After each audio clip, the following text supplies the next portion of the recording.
Josh, are you helping with the stream? Okay, thanks.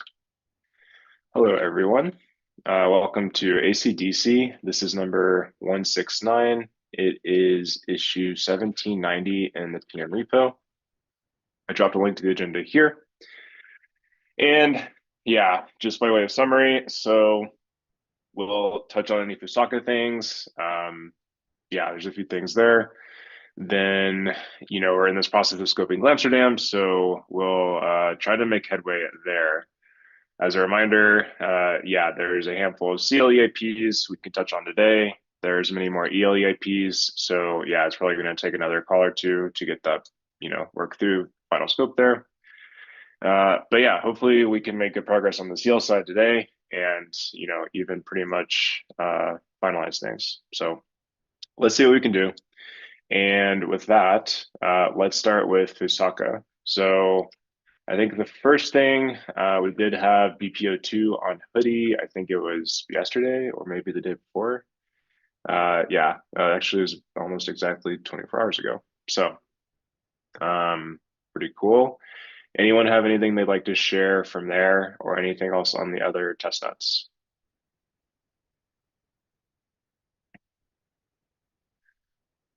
From what I saw, BPO2 went pretty well.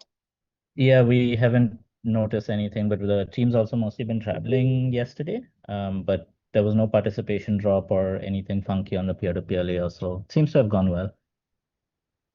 Okay, great. And have we started spamming blobs at the higher limits now on Hoodie? We should have, but I can check the config. Okay. I'm not saying blob fees are going crazy, which is that a good sign? Crazy good. Do you mean like they're going up or they're jumping all over the place? They're high. They're pretty high. That's what I meant. Yeah. Okay. Something we can look into. POTUS, would you like to mention the attestation issue?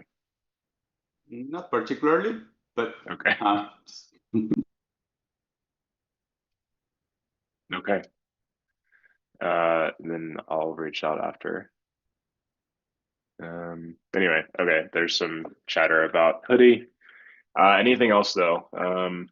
Generally, yeah, the test nets have gone really smoothly and things look pretty good.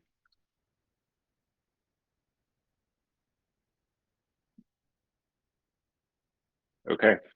If not, then there was a request, and I wasn't quite sure to put this here from Holger.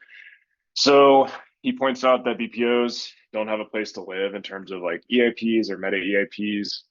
And maybe to make the point, we have the current BPOs tied to the Fusaka meta EIP. Presumably there'll be more BPOs throughout the future.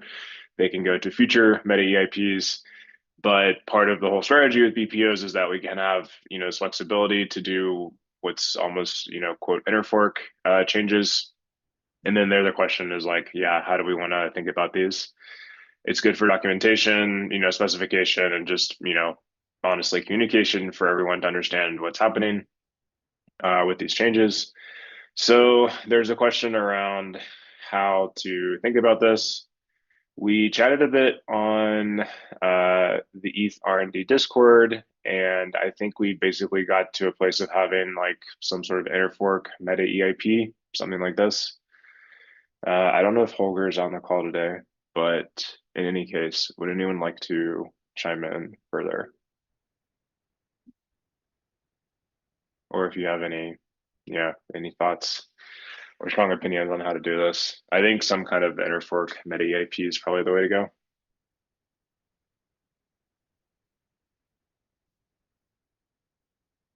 Okay, yeah. There was, oh yeah.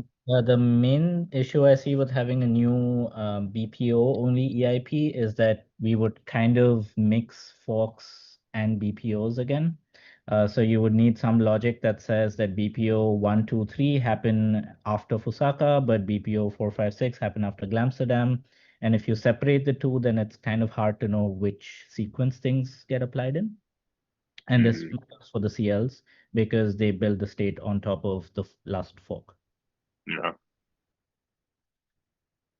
So then instead, would you just, okay. So like, let's say we have BPOs in between Fusaka and Amsterdam. You think we just put the new BPOs onto Fusaka meta EIP?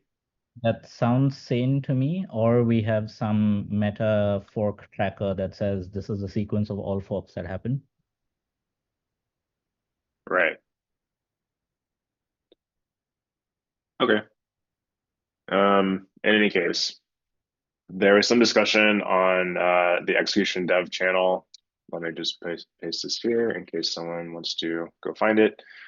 On the ETH R&D Discord server, I don't have a link to the message, but it's pretty recent in the stream. So yeah, just go check out the channel if you want to chime in. And yeah, Dustin, I think is essentially plus one what Perry said about tying it explicitly to Fusaka. So yeah, we'll figure that out before we get to the next BPOs we want to deploy. And yeah, have it in a way that makes sense for everyone. Thank you, Nixo.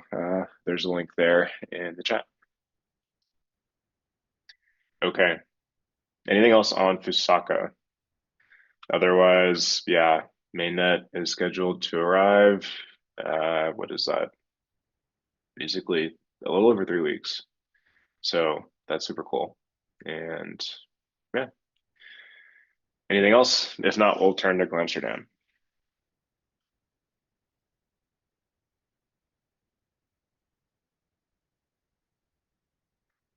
Okay. Let me refer to the agenda. Okay, I did want to start with a check-in on APBS. So, like I was saying, a big topic today is going through the rest of the Amsterdam scope and selecting non-headliner EIPs for the fork. That being said, we do already have the headliner with APBS, and yeah, did want to do a quick check-in. If there's any updates people want to surface on the spec or progress on DevNets. As far as I understand, we're still pretty early along with implementation progress, which means, yeah, there's not like, for example, an EPBS DevNet 0 yet. But yeah, there's definitely people working towards one. Can we have at least something that's like a local kurtosis DevNet or something working with some clients and a potential deadline associated with that? Because I fear that we wait until January, then we start doing interop, and then we take like 6 months to figure out interop. So I'd rather we start that process earlier. Even block level access lists are not finished by any means. There are plenty of bugs, but trying to develop along with interop helps figure out a lot of those bugs earlier. What is? We're close. The problem was that we kept adding things to structures in the CL repo. And that means that we need to wait for new releases to have test vectors so that we can actually pass static tests. But this seems to be now stable. Teku, as far as I know, is the client that is closest to be able to run in kurtosis. They already are forking with the new specification.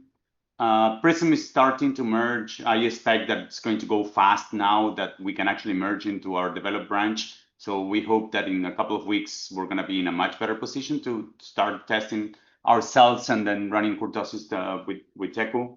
I don't know about other clients. The one thing spec-wise that I wanted to mention is that we might have some changes on the engine API. These are minor things like adding a Boolean here or there.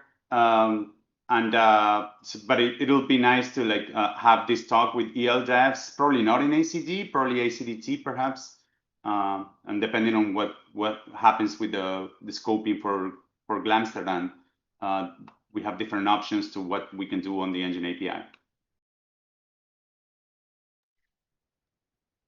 That's helpful. Perhaps the major thing that I wanted to mention is that we spoke here on ACD about off-protocol payments and how builders will signal that they are willing to make a bid to pay on the execution layer and not go through the trustless mechanism. Originally we were thinking on putting this on the builder API so that there's no consensus record of what this value was. But we were convinced that it's better to put it on the execution bid. So builders will have to actually put this value if they want, and it's going to go on the bid itself, in the signed part of the bid itself. Okay, thanks for the update. To Perry's point, I mean, I'll just throw this out here. Is it unreasonable to aim for a DevNet in like a month from now? I think it's not. It's hopeful. Okay, I can be hopeful. So yeah, I think then that would maybe help put some bounds on things. Even here, like Terrence is saying, like maybe we don't need the engine API changes you were mentioning in the first DevNet. So I think it might put some helpful boundaries on things just to start the R&D process moving further along. So yeah, let's having, you know, even if it's cobbled together with kurtosis and things, something that, you know, we can start messing with and work towards more of an interop setting, like Perry was saying, you know, around a month from now, mid-month December. And yeah, let's see how that goes. Anything else there on EPBS? If not, we can turn to the next section.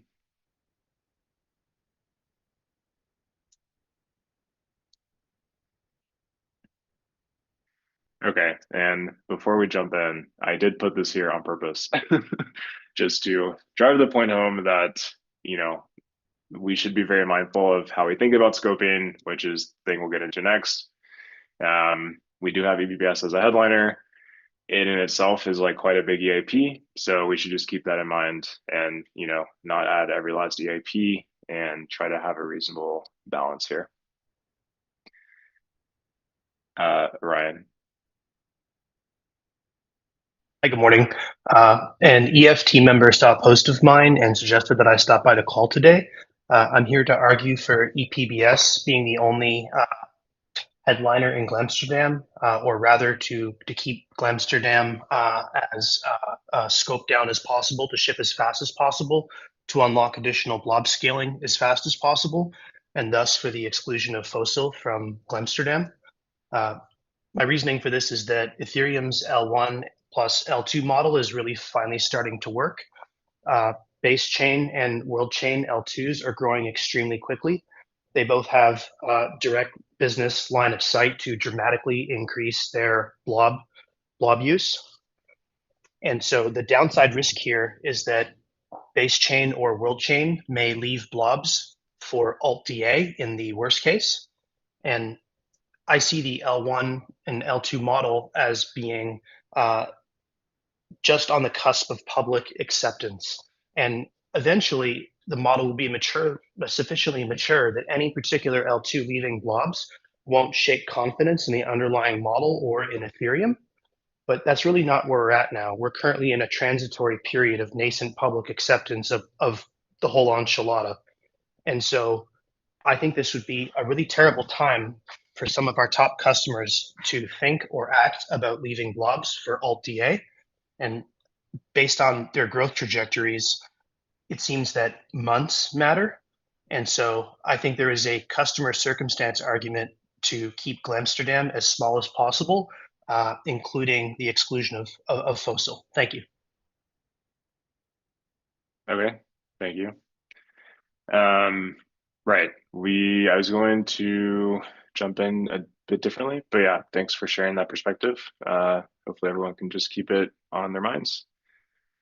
Kevin, Panda Ops. I was going to have client teams give like a quick overview of their positions before we really get into things. So I don't know if this is a response comment or It was a else. response comment, and just one thing we want to point out that there's also a couple of peer-to-peer changes in the pipeline, especially over the next like half a year, and we've decoupled how blobs scale from forks themselves. We can do a BPO without shipping lamps to them. But yeah, that being said, yes, better fork cadence and tighter scoping always makes sense. Okay, yeah, that's a good point. Thanks. Okay, yeah. As I suspect, things might get a little animated as we go. Let's try to follow the agenda just so there's a bit more sequence here. And in that case, okay, let's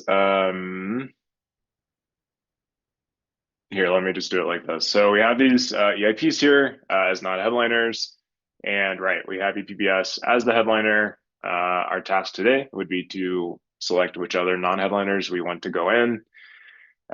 We'll see what we can do. If we can't get through them all or come to some rough consensus, we can do that over the next call. Timing wise, just to keep things moving, it would be ideal if we can come to some consensus today. So yeah, let's try to do that, and everyone just keep that in mind. I think to get started, I would like to have the client teams, if they'd want to give, maybe a brief overview of their different positions. Some of them came in over, even the last few hours, so I haven't had time to kind of organize them all. So yeah, I think that might be a nice way to do this. I've read through them. I can give a quick overview from my take. Okay, actually the techie one just came in here. But yeah, ultimately they're linked on the agenda here. Maybe here, let me just go in the order we have and let's try it that way. So Terrence posted here with Prism. Would someone from Prism like to give a short overview of their position?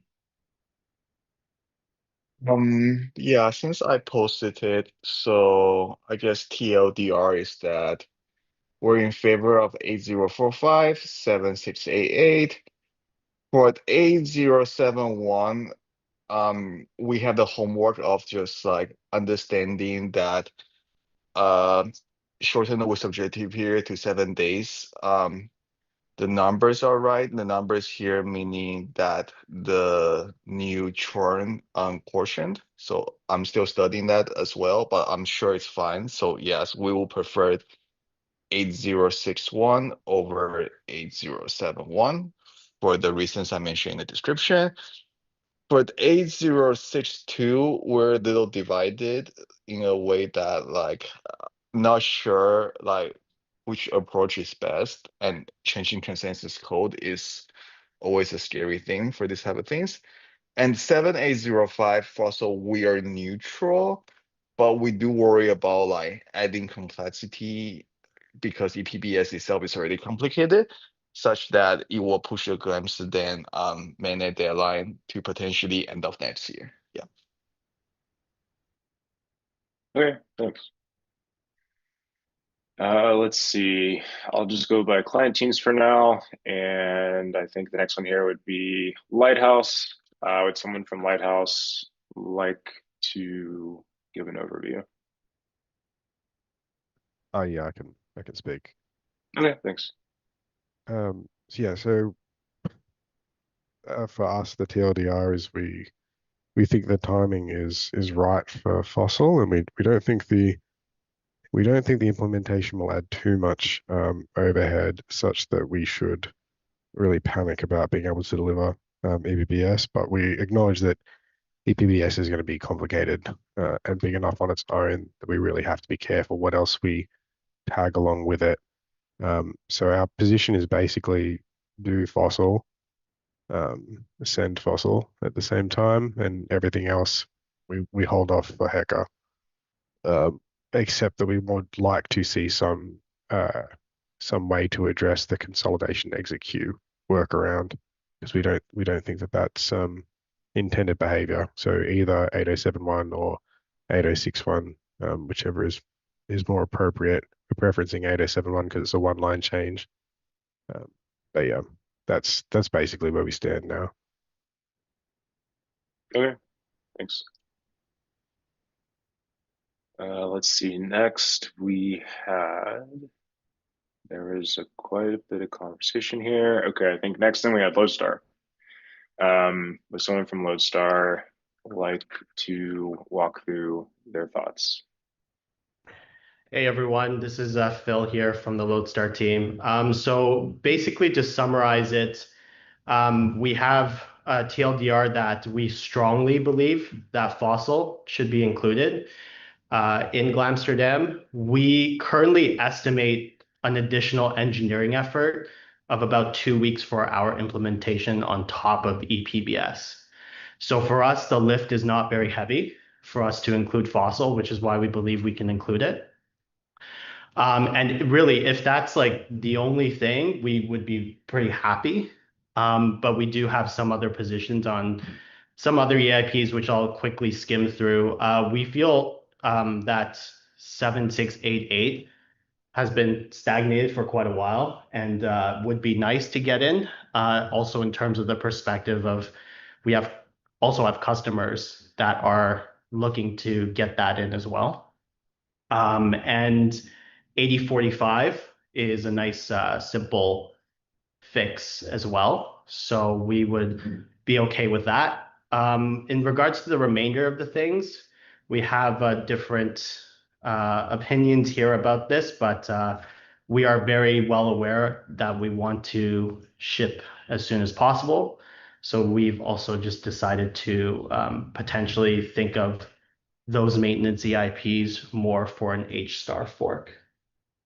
And I don't see anybody here that is nodding their head in no, so I think what I said here represents our view at Lodestar. Okay, thanks. Nimbus. Is someone from Nimbus here that would like to give an overview?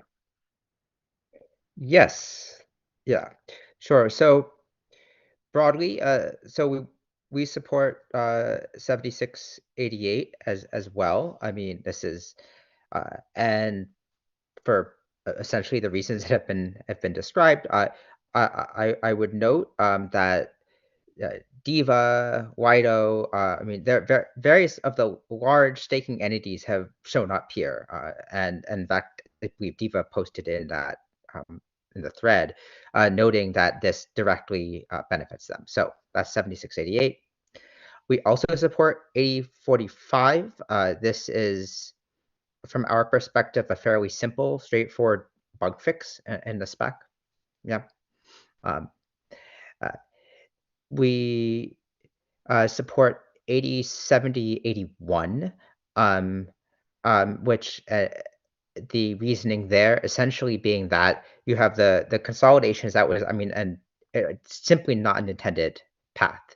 And the moment I start seeing people, for example, I mean, and here I'm speaking, I guess, personally, because I can only speak to my reactions on this, but in ETH R&D, sort of talking about well, let's have switch paths, like depending on which is the consolidation path right now faster than the regular exit path. To me, I'm sorry, but that is crazy.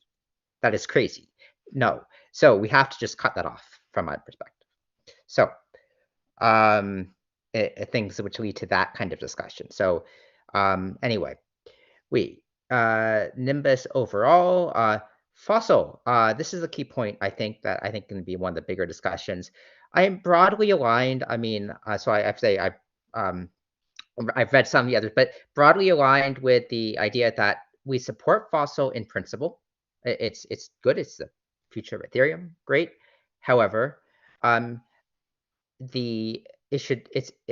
implementation complexity should not be underestimated. And it's not only implementation complexity, but testing complexity. And one point I want to highlight here is that both EPBS and Fossil add sidecars, separate network sidecars. Now, it took months to stabilize this for Deneb. That was ancient history now, but it took a long, but even then, we've had issues pop up around in the columns and Fugu and what the gossip validation rules and weird gaps in them. These are not simple. So network sidecars are never simple. So and adding two of them in one fork is significant. They may both be worthwhile, but yeah. What don't we support? We don't support AD61, which weakens network security. We don't support AD62, which is the intuition is there from the EIP proposer, but it comes across as a bit of ad hoc tweak that's not otherwise well justified. So kind of, I suppose, low risk, but also low reward on that one. We're not strongly against. All right. Okay, thanks. That was a nice overview. Okay, Teku. I actually haven't had time to look at this because I think it just came right at the start of the call. But would someone from Teku like to walk us through? Yeah, we just posted it. So let's start with Fossil. We think that we acknowledge the fact that the Fossil introduce fair amount of complexity and will probably slow down the fork. But we also see that it's really the time to consider it and try to accommodate the timeline accordingly and try our best to put it in.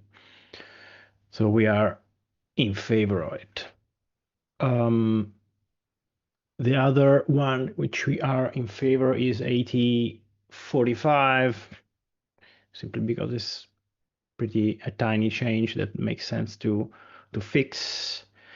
And we have a low support for progressive containers, just because it's been there for a long time. Even if we have an implementation for stable containers, but we haven't looked into what needs to be updated for implementing progressive containers. So it will be a little bit of work for us to be evaluated, but if the community wants that, maybe we can consider this.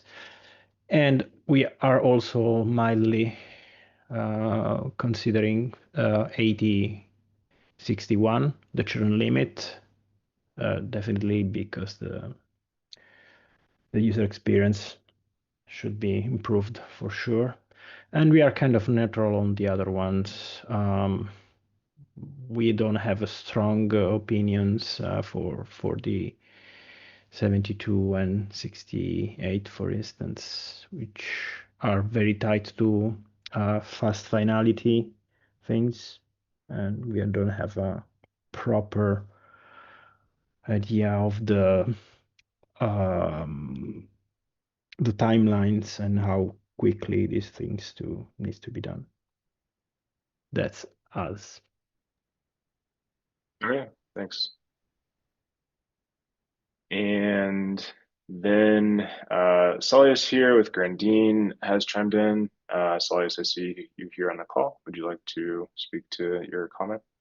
Yeah, the short comment. So we really like this short cycles of hot forks, and because now we are quite far from EPBS DevNet 0, we would come with, with maybe not very popular opinion that cut everything. Even DevNets now are a bit far away. So that's our opinion.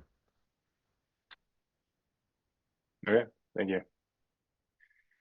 And let me make one more pass over the agenda. So those were the client teams here. And then otherwise, there were a number of other comments. Again, yeah, let me just go in order. So first up, I see here the Stakers Union. They basically are here strongly supporting Fossil. There's a comment on the agenda if you'd like to see more about that. Next up, Caspar here from the rig team gave the rig team's view on this. Again, yeah, let me just mention that, and then I'll give any of these people a chance to briefly speak once I've gone through the agenda. So again, call it here to the rig view. There's quite a bit of back and forth here on these different staking EIPs that we've been touching on. We'll probably get into that later in the call. And next we have Diva here, one of these staking pools that was mentioned. Again, they're saying yes to 7688. This SSD change helps, yeah, basically all of the staking pool constructions that are, in any sense decentralized, just because they reason about consensus on chain. And yeah, that EIP is good for that. Let me see what else is here. Okay, I think that was more or less it in terms of views for scoping. Would any one of the people I just mentioned that are here like to say something briefly about their view or how they're thinking about the scope?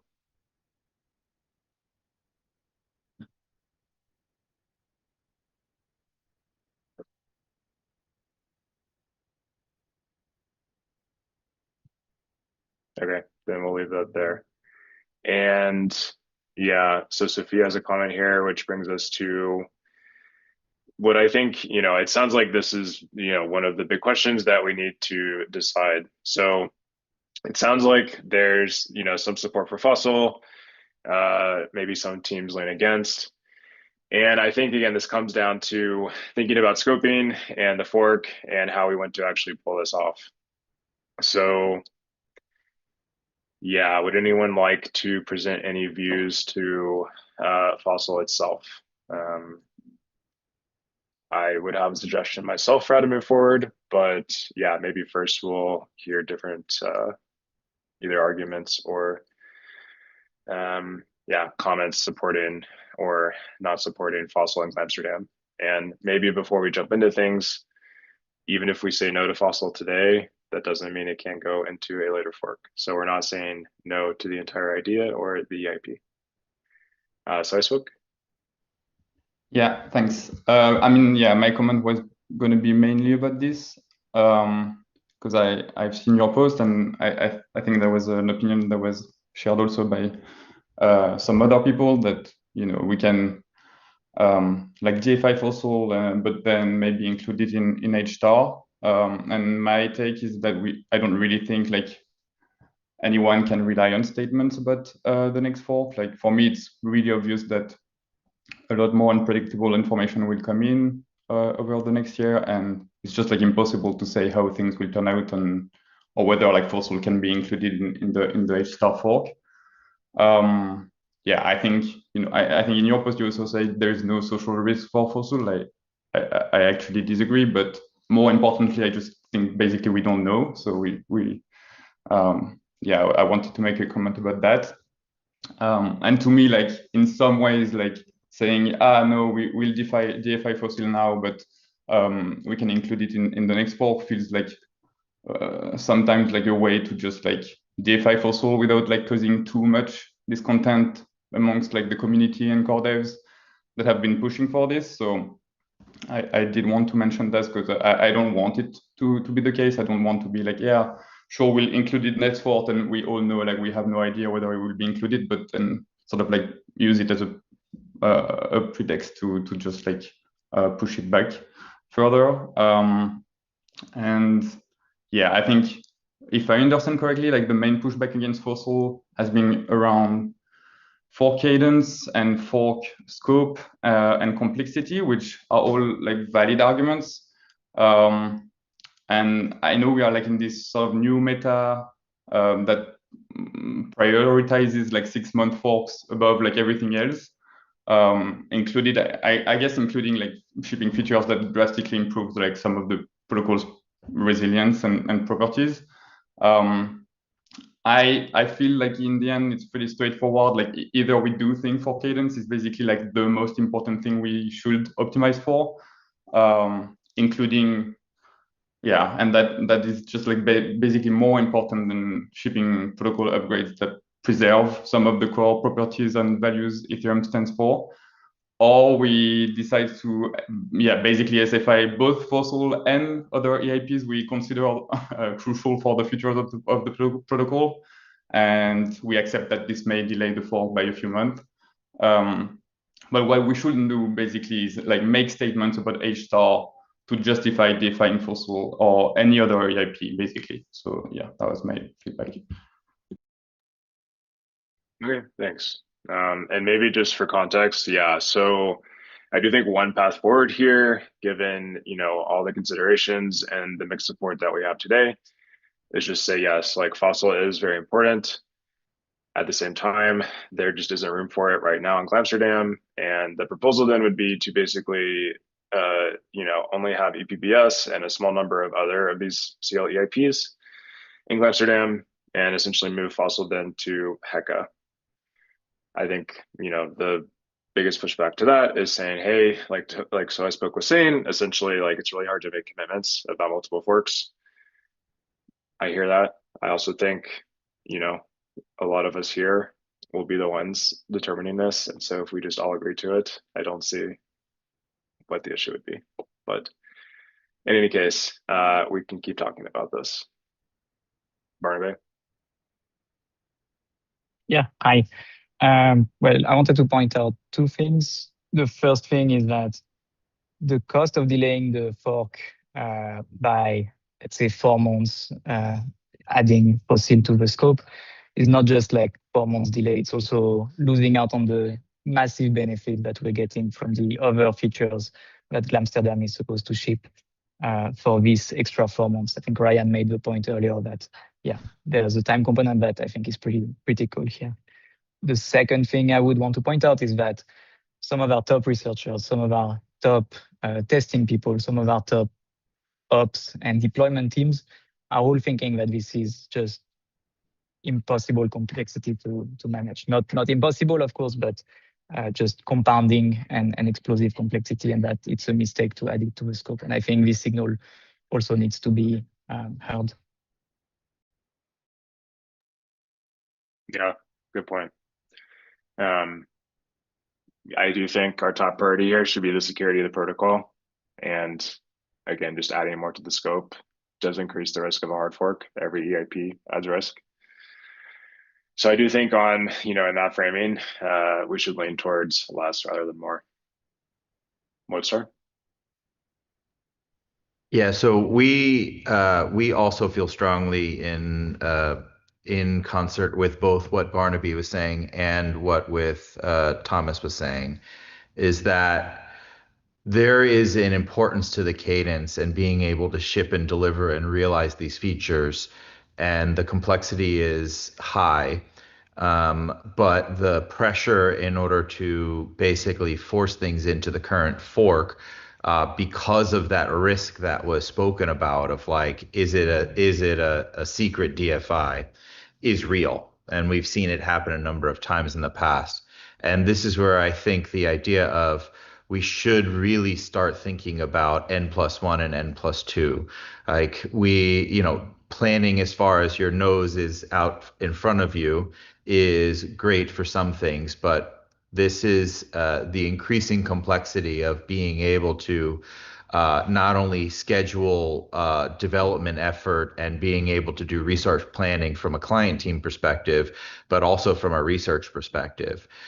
So being able to say that, we are going to push it to the next fork, and if there is firm guarantees, like there is no things that change that other than literally the research says it doesn't break. Um, you know, that is a great way in order to create a more predictable cadence, which I think would benefit not only the development effort, but the predictability for those in the industry and the market in order to understand what features are on the horizon. Kevin Pendops. Yeah, I think we also want to preface with we really like Fossil as an EIP, and we definitely intend and want to ship it, and we are more than happy to help with whatever that requires. Our main issue is that we don't want to repeat the same mistakes we did with Pectra. We overscoped, and then we decided to split stuff up later, way too late, and it led to an insanely long fork that also felt way riskier because we made changes mid-flight. One of my biggest fears with Fossil as well as EPBS is that they change a lot of the same parts of the system, which means you cannot often make a change to EPBS without thinking about how this affects everything with Fossil. Same problem exists with networking, like Dustin said. Same problem exists with testing. We can't test anything in isolation. One of the benefits of sequencing forks such that we change one part of Ethereum once at a time is that you can be quite sure that the changes are tested. It's how we're also doing Fusaka. We're not doing any other networking changes. We could have shipped blob scaling along with Fusaka, but we decided to de-risk it by doing BPOs after. That gave us a lot more confidence on it. I think for that reason, I would prefer if we are doing Fossil as a fork after. And I do agree that it's hard to give commitments on what the fork after looks. However, we have done this at least twice in the past. We committed to withdrawals before the merge was shipped. We've committed to PRDAS before Pectra was shipped. So I don't think that we do have some counterexamples, of course, with with EOF and Workle, but we also have pro examples. We can sometimes commit to a feature, not just the immediate fork, but 2 forks out. I also think that if we want predictable cadence and timelines, we're not going to be able to finish a fork and only then start preparing what the next fork is going to be. We're going to have to do some amount of pipelining, which means you can start with medium confidence that Fossil will be in not in Glamsterdam, but in Hatestar. And unless there's contradictory evidence presented over the next year that is what happens. But the point of the next few months is to find those contradictory evidence, right? So yeah, I think our case is that if we want to keep testing scoped, if we want to have faster timelines, if we want to actually have parallel forks, we should try to keep scope as small as possible. Caspar? Yeah, so I think I'm also kind of echoing some things that were said in the chat, but I think one of the main worries about Fossil not being included in Glamsterdam is that it will suffer a similar kind of conversation in Hacker and the next fork. Like it's in particular shorter slots in Fossil, both being CL changes and then the worry being that for similar arguments regarding fork cadence and kind of complexity that it would then be dropped again. And so I guess one question here is why do we think it will be different, and how can we kind of is there like a serious attempt that the governance process can make for like a credible commitment for Fossil being prioritized in Hacker over other changes if necessary? And yeah, so I think that is a key kind of question or worry about Fossil in Amsterdam or not. And I think this is exactly what I'm talking about, planning out further than the single fork, is that we all know 6-second slots is a priority, and we all know it's going to be something that's going to be important. And before we make the decision on whether Fossil is now or next fork, like being able to say what is the priority of the 6-second slots versus Fossil is important, because that will eventually be coming up in the next fork. And being able to advocate every single fork just beats down the person who is the advocate for an EIP. Like there needs to be some surety for the person, just like POTUS has been pushing for years on EPBS. It's a grind, and just like Verkle was pushed on by Guillaume for years, it's a grind. And this is the part of that surety of looking out at a roadmap style with a couple forks ahead with surety.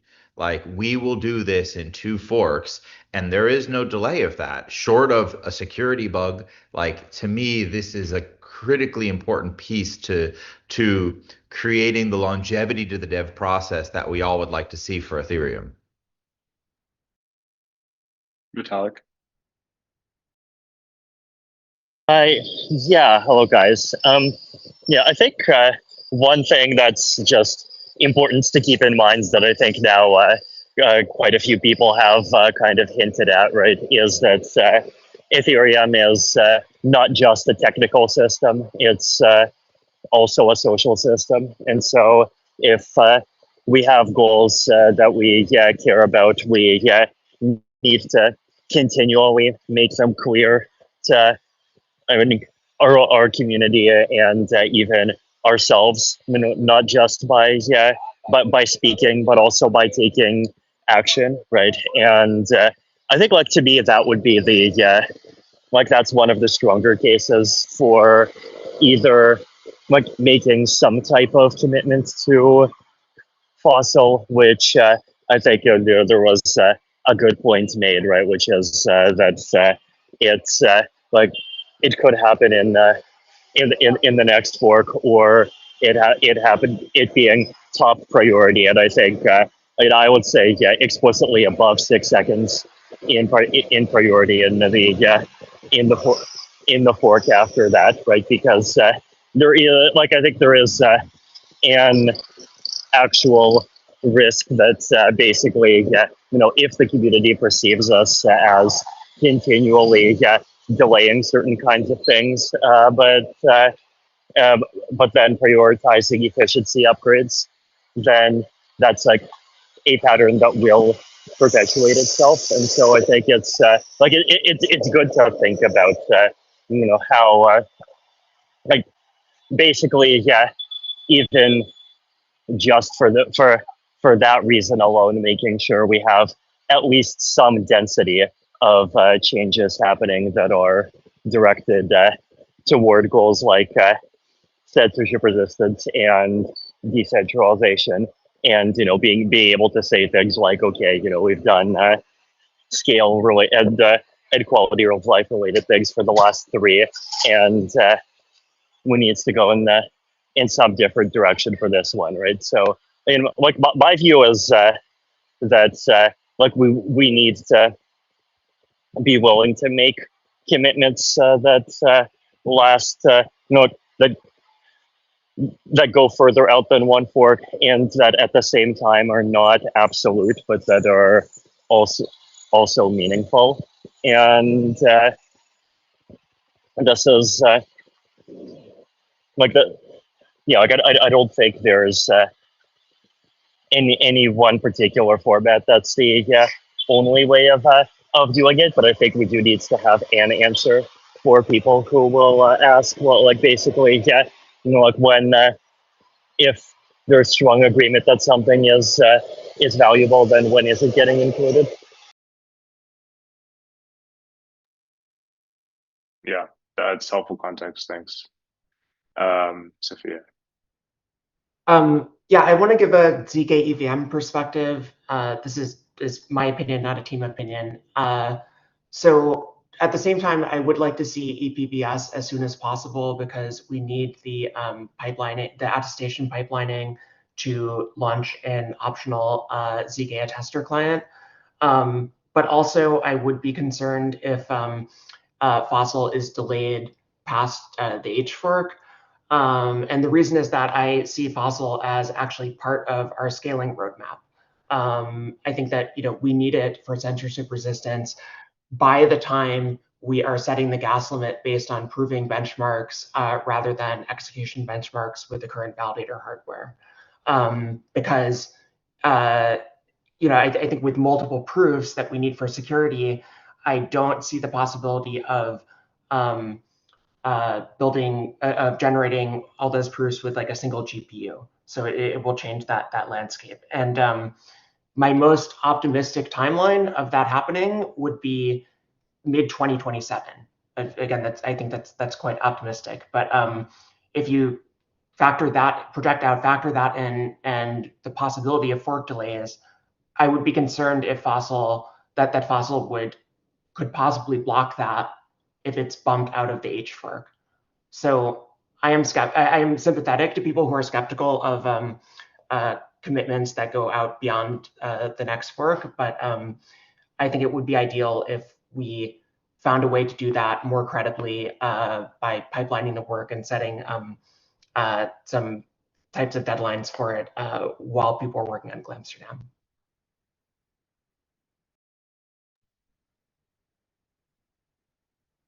Okay, thanks.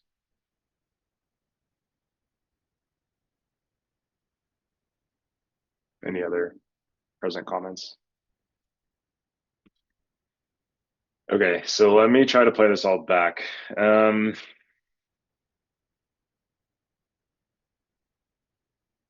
It sounds like people, I think, mostly are okay with doing something like Fossil and Heka if we have a way to credibly commit to it. And this, yeah, keeps Glamsterdam small, means we can get it out the door sooner, means we can get to Heka sooner, means we can get to Fossil sooner. There is also this point of like thinking about Heka and like how we'd actually make that commitment, because then, we get to, okay, do we do 6-second slots? Do we do Fossil? I think given the overwhelming support for it today, it seems like that would be the case, that we would do Fossil. I really don't see what would change in Heka. So that's what I would propose as the path forward on this one. Then the question is, how do we credibly commit to it? I'm open to ideas. One would even be going ahead and SFIing Fossil for the meta EIP is on the way. So we could just do that.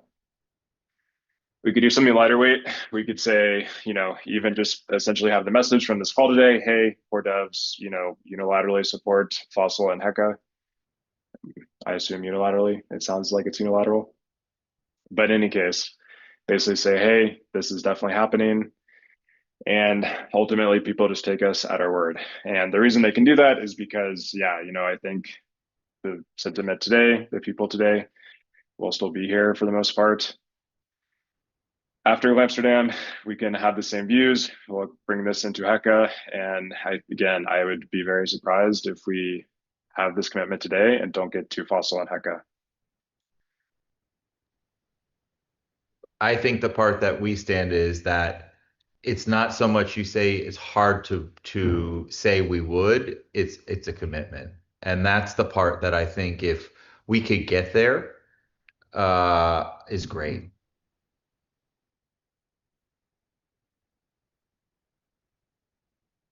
Right. So yeah, do you have any thoughts then? Like, should we SFI? Nixo here had the comment, basically taking another, either trying to touch on this during next week's ACD or just go to next ACDC and find the right way to do this. I mean, okay with that. It doesn't feel out of bounds to say it's SFI'd, it's the headliner next one. And to build those chops of being able to do cadence, like quick cadence, because it gives the client teams a surety of, and I think part of the thing with EPBS is that because it took us, and granted, it's a maturation of the process, so it's not to discount the process, but if we had that SFI guarantee sooner, it gives more credence and more weight to it. And then as as a person trying to schedule resources to work on these things, it gives more weight to we need to actually start focusing and driving this. And being able to do that SFI for H also brings forth that same importance and that same weight to make sure H is ready when we really want to. And I think that will help to drive the cadence to a shorter time frame. And I think it will also build more of an organizational commitment to being able to ship faster in smaller chunks. Boris? So I am one of the ones that want to see fossil in. I consider it much more important than 6-second slots. However, I don't think we can SFI this for the H fork at all, because otherwise we would want to have the discussion of what is the headliner, and we would really want to have the people involved that are advocating for 6-second slots and have that discussion for the headliner of the H fork now, which sounds already another Pandora's box. I am perfectly fine if we do if we find, as Nick said, one way of making it so that it's actually a credible commitment to CFI it. SFI it is kind of crazy unless we have that discussion right now about 6-second slots. Maybe to build on that, maybe the other way of looking at it is that if we decide to SFI fossil for hate star, then that is something that the 6-second slots crowd has to deal with at the fork scoping process for hate star. As in, we enter the fork scoping process assuming 6-second slots is SFI'd, fossil is SFI'd, and any consideration would take fossil as at higher priority than anything else.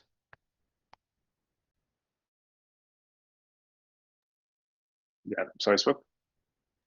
Yeah, I mean, I understand like the sort of like worry about like not having a headliner process for Heka or something like this because you wouldn't have discussions. But like the fact is like, you know, discussions on fossil have like happened already like a lot. And we've asked feedback from the community many times and they've expressed it in like many different ways on It Magicians, on Twitter, or like doing the tier list. Like all of this has happened, not only for the headliner process, now for the, you know, PFI'd EIPs. Like I think like, yeah, in a way you can't like ask the people to just like come in every year, advocate for the same thing again and again. Like it doesn't really feel fair either. Kevin Pendops, was your hand still up? Sorry, that was a mistake. Okay.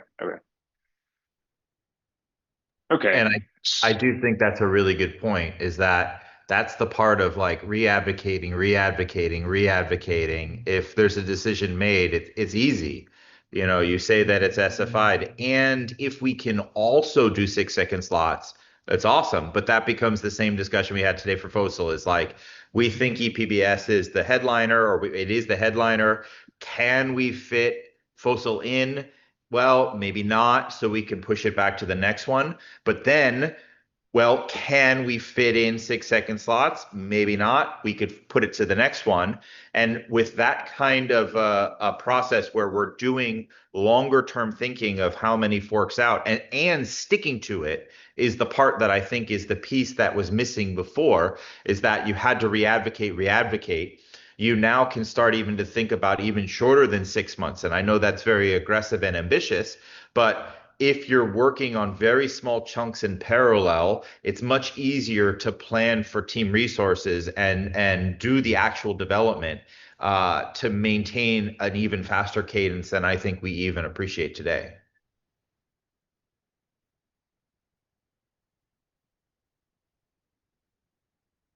Okay, thanks. So there are a number of comments in the chat around, yeah, basically not like coming up with some way to do this on this call, which I think is fair. Then in terms of moving forward, I think what we should do is take all this contact for fossil. I think this is an interesting direction to explore of how we would, you know, find the best way to credibly commit to fossil in Heka.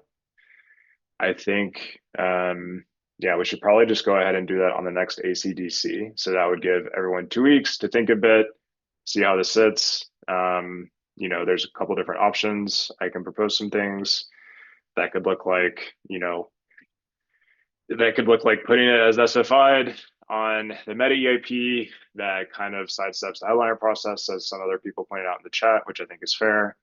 It could be something like a PR that's not merged that basically does SFI for fossil for Heka. It could look like something else. So there are some options here. And yeah, I think that'd be a nice way forward. That also lets us move to the other EIPs that we should touch on today with the time we have left, which I think, yeah, is like about 30 minutes. So does that sound good to everyone?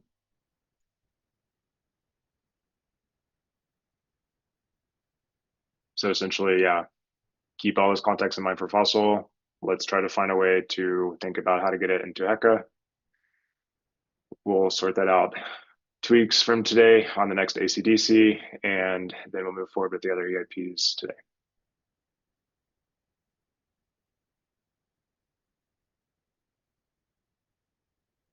Okay, then let's do that. Then in that case, let's turn to the other EIPs. Sorry, I saw this comment here from Kingy for delaying fossil. Okay, and I guess this is the other thing is, you know, teams should, or they may want to revisit some of their views today if we do move fossil to Heka. So yeah, I think in any case, we'll need another call to get to the final CL scope for Amsterdam. Yeah, Casper is basically just following up on this. So I think we can still make progress on the other APs. I think there were just some general questions about them. So we could touch on those today. Yeah, again, we can think more about how to do this because I agree. What it implies then is maybe a client team needs to have like 2 versions basically, which maybe is more work than they want to do. I'm not sure. But in any case, let's get into the other EIPs. So yeah, again, thank you everyone. As you can see, there are many considerations here. Fossil and what it sort of really stands for is very important to Ethereum, but there's a lot of things to fit together here. So let's look at the other EIPs, and yeah, I'm not sure how we want to go about this. Again, because these kind of came in late, I haven't had time to get a clear view of exactly where people stand. Maybe we'll sort of go in parallel to the EL, where they're trying to come to consensus on some kind of EFI set. And it seems like there's the least support for something like 8068. I don't know if anyone would like to speak to that EIP.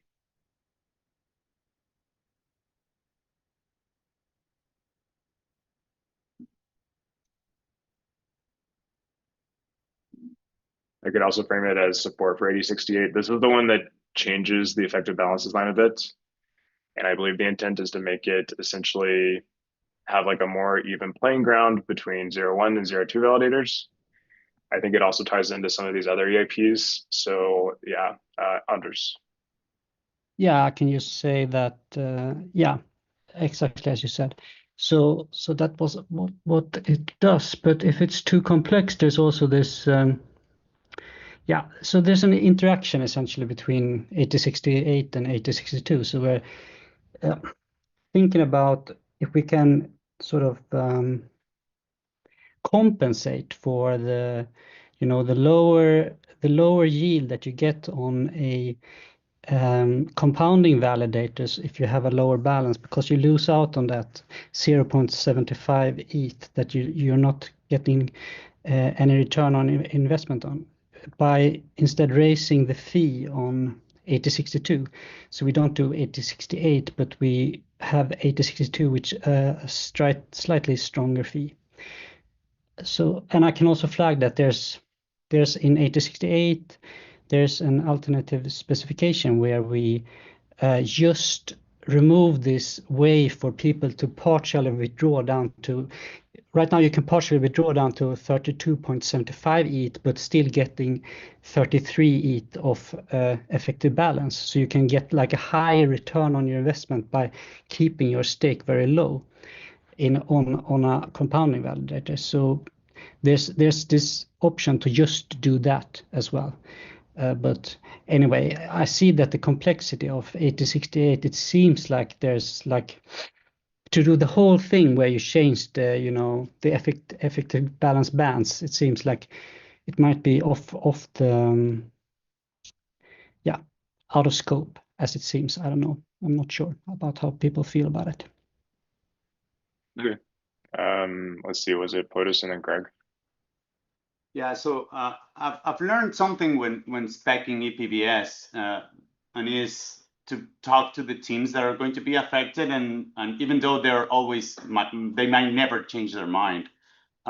In this particular case, I suspect, and I strongly suspect, that it doesn't matter which of the two we implement, we're not going to see much effect on consolidations until much later. This is the reason why we aren't seeing consolidations on pools. It's because it comes at a cost. It comes at a big cost. They need to change on-chain contracts. They need to audit these contracts. That takes time. Perhaps even like pressure from the community would be more effective than having these CIPs that would just punish pools. Both of these CIPs would punish them in a way. One with complexity for us, the other one with actual like money, like charging them. I see that the benefits is going to be very minor because I don't expect them to change their contract to audit the contracts and do this just faster because we just ship the CIPs. But so can I just chime in? So you're saying that you think that all these node operators living on 32 ETH validators will consolidate even without some small incentive or not? Because when I hear arguments, I hear that some argue against it because they do not want to consolidate and they never want to consolidate. So that's something I would like to understand. Home stakers did consolidate quickly. Pools didn't, and I strongly suspect that once we see CSM, for example, supporting 0x02 validators, we're going to start seeing more. I myself would start validating again if that happens. So I suspect that we just need support from pools. And if there's no support from pools, then, well, it's harder to see consolidation. Greg, do you have a comment? Yeah, so from Lido side, I think that this adding a fee like 8062 is not fair because it's kind of penalizing type 1 validators. And like if the incentive is to just, if the goal is to just incentivize consolidating to 002, then the way to do it is to provide incentives for that. So like improved effective balance calculation like 8068 is much more effective in my opinion. And yeah, from the Lido side, Lido is working towards having all permissioned operators like in 2026 consolidating to 002 anyway. So this is like even if none of those EIPs come, Lido is committed in using consolidations on 90% perhaps of the stake. And the remaining 10% is like the goal is the 10% to go to the CSM, to the permissionless, trustless staking. And for this one, we need 001 validators. So we think that it's unfair having a penalty because, we have this fixed bond requirement. We provide this very cheap, very low barrier to entry for solo stakers. And yeah, like adding some cost for those 0-1 validators just does not seem fair. And in general, like the protocol, we might end up in a protocol like having like 90% of validators having consolidated, but for the remaining 10% that for, let's say, necessity or for any preference, they want to use 0-1, that should not be penalized, in our opinion. So we don't support 8062. And if if we believe like if there is some incentive needed to be added, it will be 8068.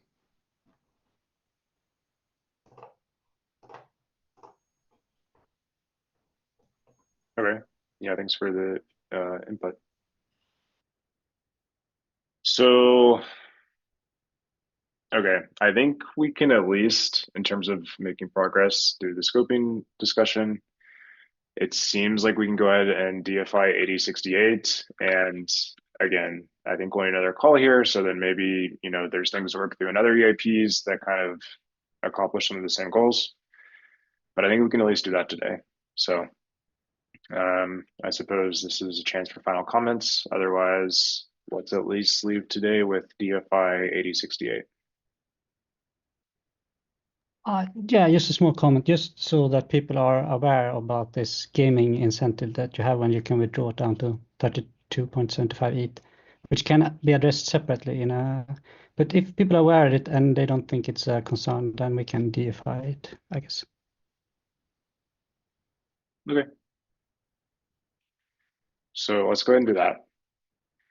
And we touched on 8062. Yeah, I don't know if there's more to say here. I would probably suggest for now, just in terms of time, that we just take the input from today and we can keep thinking about it and we will make a decision on the next call.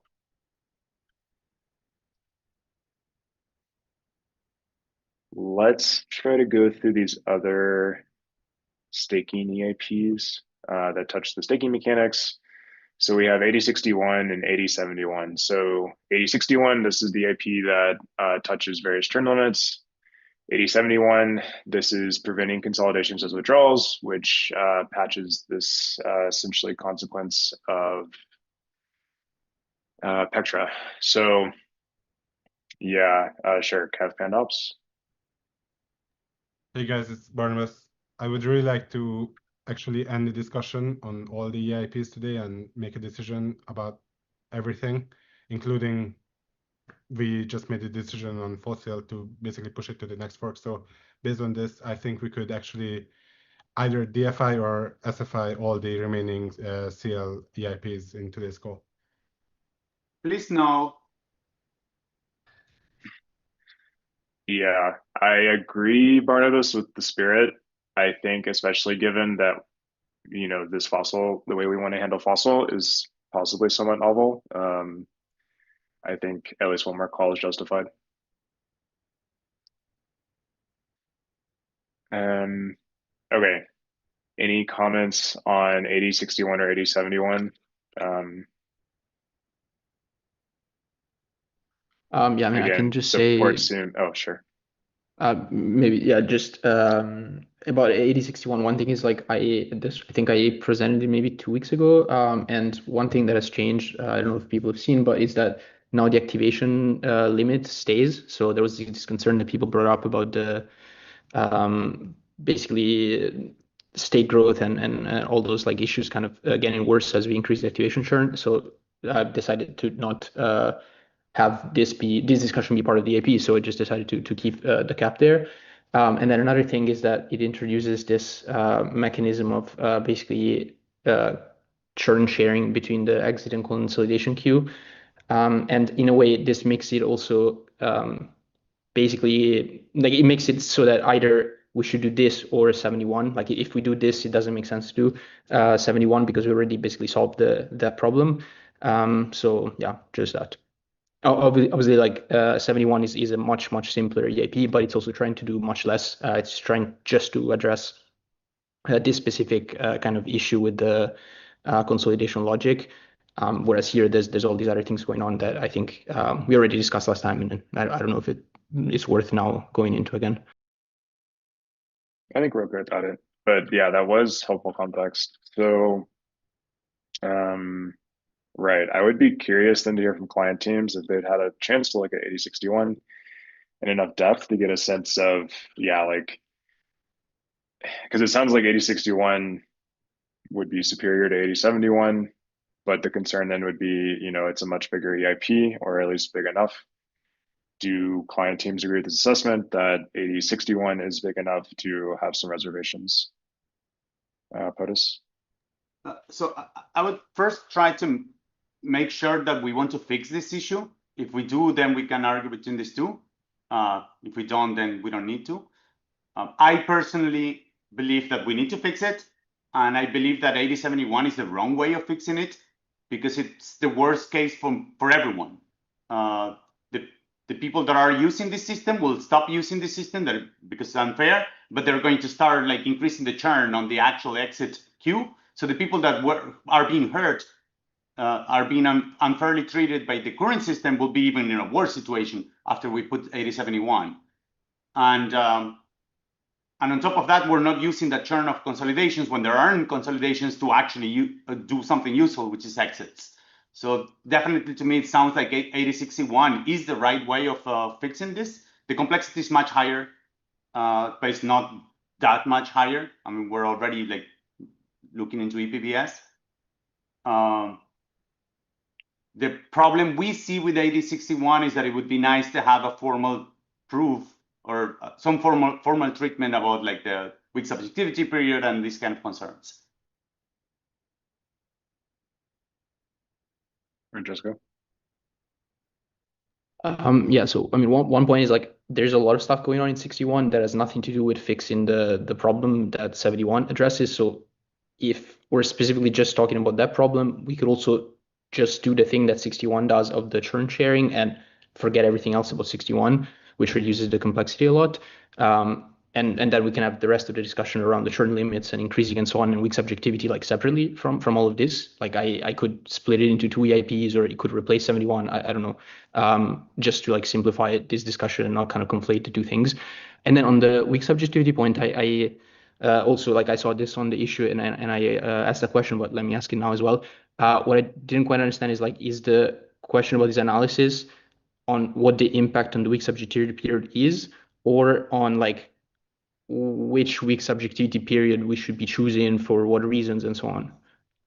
Yeah, it's rather the second one. I think that the EIP has a correct treatment of what is the impact. And just to remind everyone, Francesco, I think with the EIP right now, it gets us down to something like 6 days of weak subjectivity. 7 days. 7 days, okay. Okay, it's like a week, which does mirror other places where we have 7-day windows like this. And of course, the numbers are like, I think someone in some client teams post, there was a concern that the numbers are fixed without having discussed them. And of course, I mean, the numbers are, I just put some numbers which look reasonable to me to get to this 1 week number, but like we could change it. It could be 10 days. I don't know. Of course, we can start from the other side of deciding like what is an acceptable weak subjectivity period and then decide the numbers based on that. So don't treat those as fixed necessarily. But I don't know how to answer this question of like, what is a reasonable weak subjectivity period. Like, I'm not sure exactly like how to get to this answer.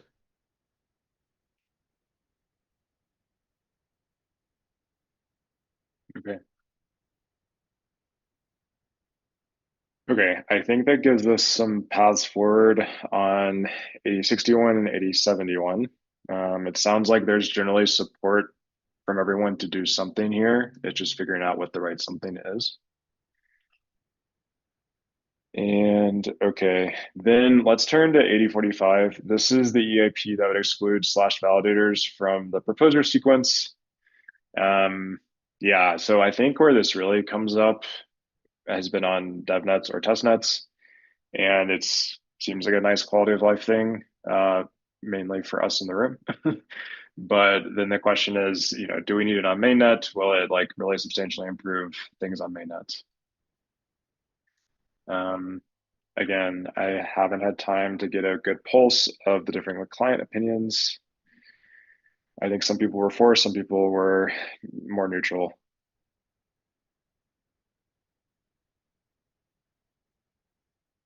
In terms of, you know, so I guess one way to think about this is if we do want to keep the scope as tight as possible, then we'd lean towards DFI. But then, yeah, I'd want to open the floor for people to argue against that.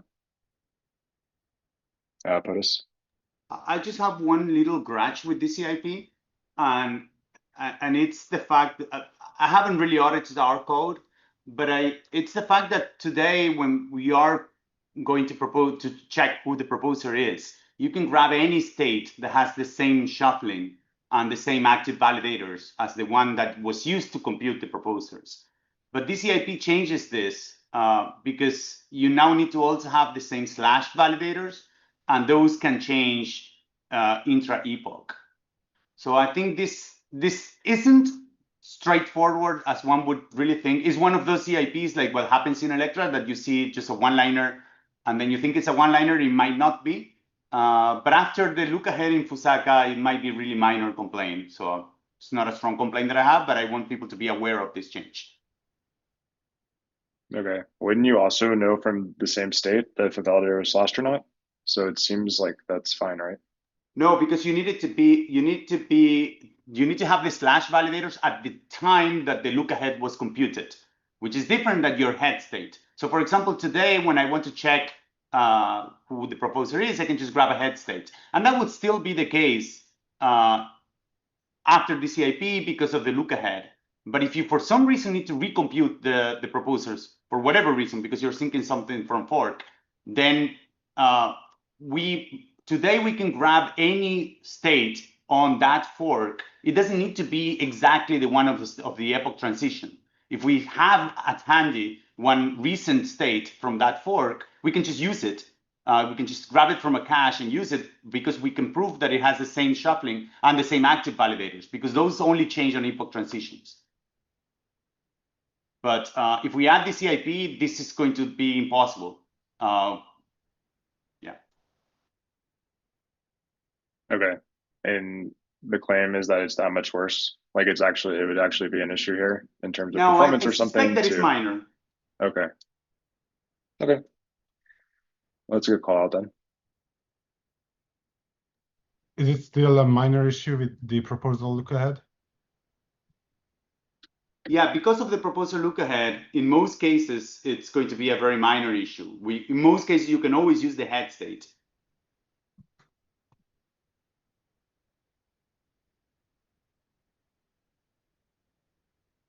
There was another good comment here with calling out that if there was ever a mass slashing event on mainnet, the same reasons we want this on testnets, let's say, would apply here. So yeah, again, it is actually a pretty small change, something we can test very easily, and yeah, would be good to have. So yeah, again, as it looks like, I think we're going to need another call to get through all of this. Let's just take that as context for now. And I'll just comment, yeah, seems like people lean towards including it in Glamstream.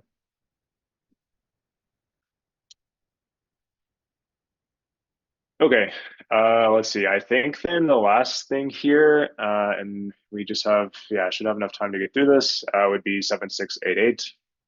This is adding stable containers as it's featured to the SSZ spec. And yeah, the name is good. It keeps things stable. And the things here are these generalized indices. This, has to do with how we make proofs and reason about CL data structures. Again, this is a very nice quality of life improvement for people using that part of the spec and the protocol. And yeah, there's strong support from the Nimbus team, I remember, and also many community people here have come to speak to this. At the same time, as it was called out by someone, it's kind of been in a holding period for a while, just because the question is like, yeah, it's nice to have. Is it going to move the needle that much? This is a debate we can have. And yeah, would anyone like to add some comments on this one? One question I would have is if we move forward with this in Amsterdam, would client teams feel like they need to re-audit their SSZ code bases? That's at least for me the thing that gives me some pause here, just because, that's a much heavier process than just say a spec change.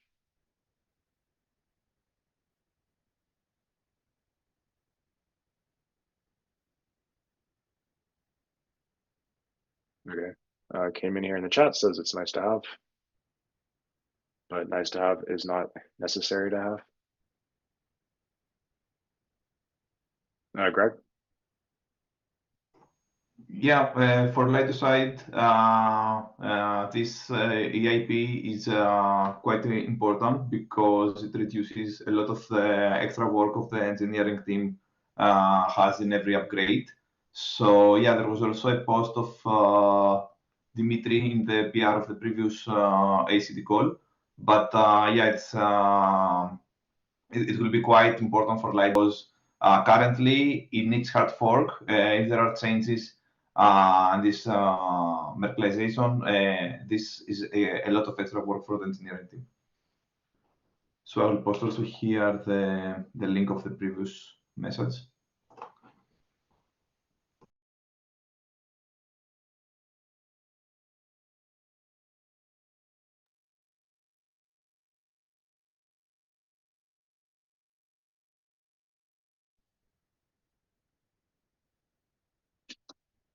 Okay. Anyone think we should defer 7688?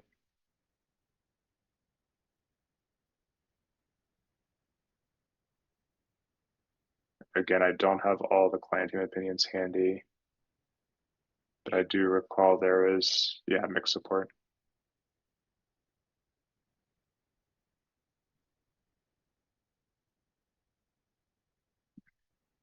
Okay, then in that case, I think we move ahead as follows. So yeah, the intent was to get through as much of this today as we could. There's a lot to cover. So, you know, that is what it is. We also do have time. We should settle Glycerin scope in November, but that means we have at least one more call on the CL side to discuss this. I also think given fossil and all the considerations there, it does make sense to take another call. So let's do that. So just to be clear, we will make final CFI, DFI decisions on the CL EAPs on the next call, so 2 weeks from today. So I think, again, with this context today, this helps people refine their client views, and let's, yeah, keep doing that. Let's get to final versions by the next ACDC. And the big thing in parallel, we'll be sorting out how to make this credible commitment to fossil. Please, if someone has, you know, an idea here, feel free to propose. I will also propose some things, and I might even try to grab some time on next ACD, so next week's ACDE, just to touch on this if there's 5 minutes or so, if we need to sort through any proposals that have been made, just to see what makes sense. Otherwise, we'll need to find the best option 2 weeks from today. And assuming we do that, then we'll have a path towards fossil in H-star. We'll go ahead and pick some number of these other EIPs for Amsterdam. One thing we can say that we did today was DFI 8068 for Amsterdam. So that's some good progress. And then otherwise, yeah, we'll keep moving things forward on the next call. Francesco? Yeah, just quickly wanted to ask, there's some support in the chat for splitting this like churn sharing thing as an alternative to 71 into a separate EIP. I'd just like to have like an official confirmation that if I do that, that would be considered fine, even if it wasn't PFI'd by the deadline, because otherwise I'm not going to do it. It seems fine to me. I don't know. Does anyone have an issue? It's kind of just an evolution of 61 and or 71. Like, I think it's like a part of 61 right now, basically. Right. I mean, the way that I see this is the deadline was more just to fix like possible scope. You know, like what we don't want is to someone to come in today or next week being like, hey, I have this whole new EIP we should think about. Whereas this is just, you know, a refinement of things that, you know, we're already talking about. So seems perfectly fine to me.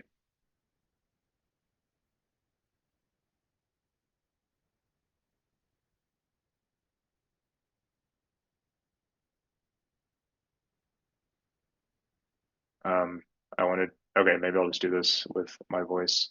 Jihoon here asked in the chat, do we put all candidates on the table and discuss their headliner for H-star or just fossil?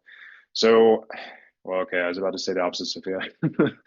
I think, so yeah, I mean, this is one option, is we do actually just start discussing H-star headliners. I'm not sure if we would necessarily want to do that, but it's an option. I would personally start to think about ways just to credibly commit to fossil and H-star. via, whatever process mechanism makes sense.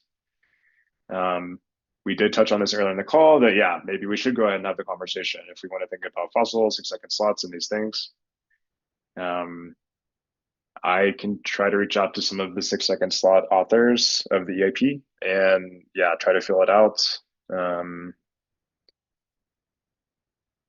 It might be a little tricky to get the right people and, prepared 2 weeks from now to have that conversation, but it's an option.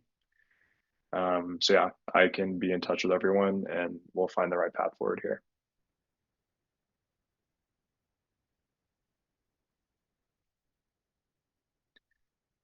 Okay, we're at time. Thank you, everyone. There's a lot to get through, but I think we've made some good progress today. And yeah, I'll see you all around. Also, DevConnect's coming up. I don't know if you will be there. Some of you will, I think some of you won't, but yeah, it should be very fun. So see you there if you can make it. And if not, see you next time on ACD.